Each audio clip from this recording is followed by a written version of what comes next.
like to commend Coach Tim Kuno. Talagang decorated coach yan.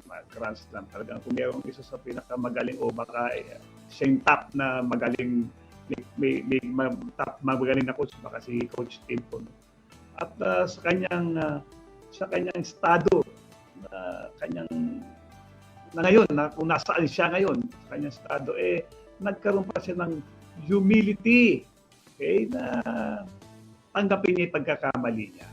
Okay, actually, nag-sorry siya, okay, sa kanyang, I would say na parang sinabi niya, hasty, okay, parang hindi na pag-ibang hasty, bigla-biglang komento o remarks kay Justin, at nagre-rely lang kasi siya sa information, okay, given to him by the people from the SBP.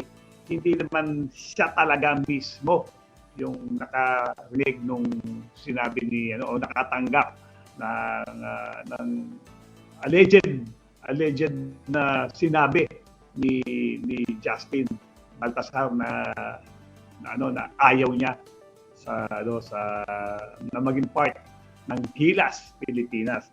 So, okay yun.